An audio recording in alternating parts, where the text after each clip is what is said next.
आपण जर बघितलं तर सातत्याने आमच्याबद्दल असं सांगितलं जातं की ह्यांनी तिजोरी मोकळी केलेली आहे, कर्जबाजारी केलेलं आहे, अमुक झालेलं आहे, तमुक झालेलं आहे. पत्रकार मित्रांनो, आपल्यामार्फत महाराष्ट्रातल्या माझ्या जनतेला मला सांगायचं आहे की मी अतिशय जबाबदारीनं सांगतो, ह्या योजना देत असताना नेहमीच निवडणुका जवळ आल्यानंतर शेवटच्या 2, 3, 4 कॅबिनेट होतात. त्या कॅबिनेटमध्ये बरेच काही निर्णय हे घेतले जातात. मग पहिले का घेतले जात नाही त्याला काही असं वेगळं काही कारण नाही, पण शेवटी काही बाबा हा आपल्याकडनं राहून गेला विषय, आणि त्या पद्धतीनं विषय येतात आणि त्याच्यातनं ते विषय आम्ही मंजूर करतो.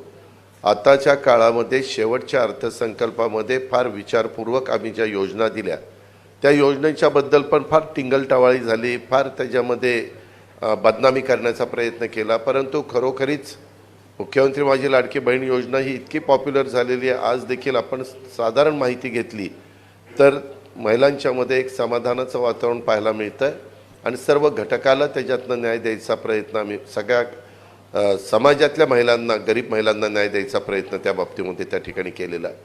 नंतर म्हणले पैसेच येणार नाही, पैसेही आले. नंतर म्हणले पैसे आलेत का खात्यात घ्या लवकर काढून, नाही तर परत जमा करतील. म्हणजे काहीही बोलायचं. ठीक आहे, प्रत्येकाला एकमेकाच्या बरोबर आरोप प्रत्यारोप करण्याचा अधिकार आहे, त्याबद्दल दुमत असण्याचं कारणच नाही. पण कुठंतरी काहीतरी त्याला तारतम्य ठेवण्याची गरज आहे. तशा पद्धतीनं कधीकधी काही जणांच्याकडनं निश्चितपणे ते तारतम्य पाळलं जात नाही. आज आपण जर बघितलं तर ह्याच्यामध्ये स्थिर किमतीवर आधारित जो GSDP हा पूर्वीच्या काळामध्ये 1.9% होता, तो जवळपास 8.5% त्या ठिकाणी पोचलेला आहे. वाढ चांगल्या प्रकारची झालेली आहे. FDIमध्ये पण देशातील तुलनेत निश्चितपणे महाराष्ट्रामध्ये एक चांगल्या पद्धतीची गुंतवणूक झालेली आहे. त्यामध्ये पण सांगायचं नाही महाराष्ट्रात आता काहीच येत नाही, सगळं दुसरीकडे चाललं, काहीतरी बोलायचं आणि आमच्या महाराष्ट्रातल्या जनतेच्यामध्ये गैरसमज निर्माण करायचा आणि त्याच्यातनं हे कुठंतरी तुलनात्मक समोर आल्यानंतर फार मोठं जर काढत बसलं तर लोक ते वाचत बसत नाही, मोठी पुस्तिका काढली तर.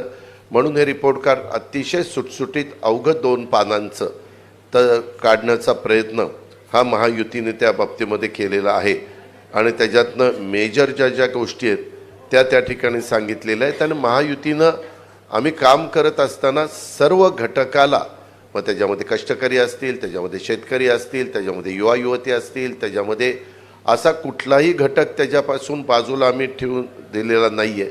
त्याच्यामध्ये महिला असतील, शेतकरी, युवा, शासकीय कर्मचारी, ज्येष्ठ नागरिक, रोजगाराच्या बद्दलचे घेतलेले निर्णय, आरोग्याच्याबद्दल घेतलेले निर्णय, उद्योगधंदे, शहरी पायाभूत सुविधा, ग्रामीण विकास, सांस्कृतिक वारसा, क्रीडा, अशा सगळ्या क्षेत्राला आम्ही त्याच्यामध्ये सामावून घेण्याचा प्रयत्न त्या ठिकाणी केलेला आहे. आणि त्याला आमच्या परीनं जे काही मदत करता येईल, न्याय देता येईल, तो महायुतीच्या सरकारच्या माध्यमातून निश्चितपणे झालेला आहे. ही पण बाब आपण सगळ्यांनी ह्या निमित्तानं ध्यानामध्ये घ्यावी. आज ह्या 2-2.5 वर्षाचा कामगिरीचा अहवाल आपल्या पुढे सादर करण्यात आपण सगळेजण खरं तर जमलो आहे आणि महाराष्ट्राच्या जनतेच्या आयुष्यात आम्ही आणलेल्या ह्या बदलाचा हा अहवाल आहे. गेल्या 2 वर्षात महिलांच्यापासून फार शेतकऱ्यांच्यापर्यंत आणि युवकांच्यापासून उद्योगांच्यापर्यंत प्रत्येक वर्गाच्या उन्नतीसाठी आम्ही अविरत अशा प्रकारची मेहनत घेतलेली आहे. आज आम्ही आपल्यासमोर या मेहनतीचा हा लेखाजोखा मांडतोय आणि त्याच्यातून हे सगळं आपल्या पुढं ठेवण्याचा आमचा प्रयत्न आहे. आपल्यामार्फत राज्याच्या कानाकोपऱ्यात, सांध्यापासून बांध्यापर्यंत तो पोचवण्याचा आमचा सगळ्यांचा प्रयत्न आहे. तुम्ही पाहिलं एकंदरीतच जनतेचं जीवन बदलणाऱ्या योजना ह्या खऱ्या अर्थाने आम्ही देण्याचा प्रयत्न त्या ठिकाणी केलेला आहे. आमच्या योजनांचा मिळणारा खरं तर इतका अभूतपूर्व अशा प्रकारचा प्रतिसाद बघून आमचे विरोधक थोडेसे गडबडलेले आहेत. काही जण म्हणतात घाबरलेले आहेत, पण मी घाबरलेले नाही म्हणणार, गडबडलेले आहेत. मुख्यमंत्री माझी लाडकी बहीण योजनेच्या यशामुळं ते त्या ठिकाणी गडबडून गेलेत. आम्ही जेव्हा ही योजना जाहीर केली तेव्हा या योजनेची अंमलबजावणी कधी होणारच नाही असं ते म्हणायचे. त्यानंतर आमच्यावर टीका केली की फॉर्म भरले जातील पण पैसेच देणार नाहीत. त्याच्यानंतर आज आता 2.5 कोटी मायमाऊलींच्या खात्यामध्ये पैसे 5 महिन्याचे मिळून प्रत्येकी 7,500 साधारण त्यांचे फॉर्म कधी आले त्या पद्धतीनं जमा झालेत. विरोधकांना आमच्या बहिणींच्या आयुष्यात होत असलेला सकारात्मक बदल हा पचनी पडत नसल्यामुळे आता ते सांगत आहेत की हे पैसे फक्त निवडणूक होईपर्यंत मिळतील. मी आपल्याला अतिशय जबाबदारीनं CM-DCMच्या साक्षीनं सांगतो की ह्यामध्ये तरतूद पहिल्यांदा केलेली होती 10,000 कोटीची, नंतर केली 35,000 कोटीची. अशा पद्धतीने टोटल 45,000 कोटीची वर्षभराची तरतूद त्यामध्ये त्या ठिकाणी केलेली आहे. आणि महाराष्ट्रातील माझ्या सर्व मायमाऊली बहिणींना मला खात्री द्यायची ह्या निमित्तानं की योजना तात्पुरती नाही. निवडणुका येतील, निवडणुका जातील, हे तर 5 वर्षांनी ठरलेलंच आहे. पण हे तुमचे जे काही पैसे आहेत ते तुमचा अधिकार आहे, कोणी ते काढू घेऊ शकत नाही. खरं तर भविष्यात या योजनेच्या माध्यमातून दिल्या जाणाऱ्या मदतीत आणखी वाढ करण्याचा सुतोवाच हा मुख्यमंत्र्यांनी केलेला आहे.